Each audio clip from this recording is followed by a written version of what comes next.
पढ़ाई में बहुत ही होशियार था। उसके मन में बहुत ही उम्मीद थी कि वह पढ़ लिख कर बड़ा आदमी बनेगा, पर वह हमेशा उदास रहता था। परीक्षा निकट थी। रामू की माँ ने देखा वह हमेशा चुप उदास बैठा और आसमान देख करता था। उसने रामू से पूछा, बेटा क्या बात है जो तुम उदास क्यों बैठे हो? रामू कुछ न बोला। माँ के बार बार आग्रह करने पर उसने कहा, माँ मैं कक्षा में हर बार प्रथम आता हूँ, पर आप मुझे खुश करने के लिए कुछ भी उपहार नहीं दिलाते हैं। रामू ने कहा, माँ मेरे कक्षा के जो लड़के मुझसे कम अंक प्राप्त करते हैं उनके पिताजी खूब चॉकलेट और टॉफी दिलाते हैं, उन्हें मनपसंद खिलौने ला कर देते हैं, पर तुम मुझसे कभी भी कुछ नहीं दिलाती हो। रामू की माँ इस बात से परेशान हुए।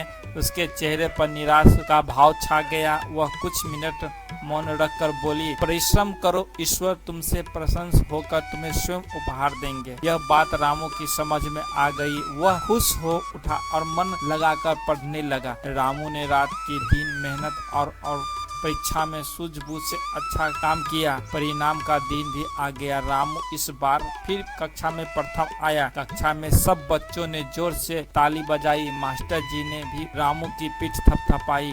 रामू खुश घर आ रहा था। उसके घर विद्यालय से काफी दूर गांव के दूसरे किनारे पर था। वह अपनी धुन में मस्ती जा रहा था। राह में थोड़ी दूर उसे पेड़ के नीचे बैठे एक बुढ़िया दिखाई दी। उसके पास टोकरी से खिलौना, फल, मिठाई और चॉकलेट से बुढ़िया ने रामू से कहा, बेटा मैं दूर गांव से आया हूँ, मुझे गांव के दूसरे और जंगल पार करके जाना था। कावट के मारे मुझसे बोझ उठाया नहीं जाता, तुम मेरा टोकरी उठा चल पड़ो। रामू को माँ की सीख याद आई कि सदा दुखी और बूढ़े व्यक्ति की मदद करनी चाहिए। उसने बुढ़िया को टोकरी उठाया, वह चल पड़ा। रामू आगे आगे, वो बुढ़िया पीछे पीछे चल दी।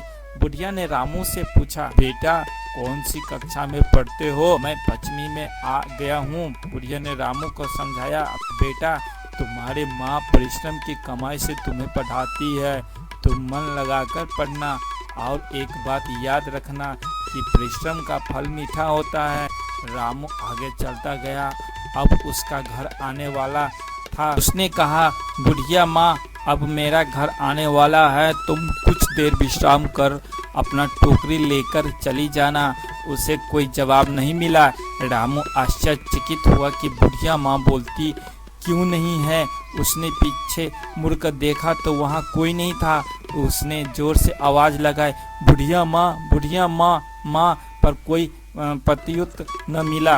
अंत में परेशान होकर उसने टोकरा उठाकर वह घर आ गया। रामू ने दुखी मन से सारी बात माँ को बताई। माँ ने सब सुनकर मुस्कुराए। उसने रामू को छाती से लगा लिया और कहा, बेटा यही तुम्हारा उपहार है।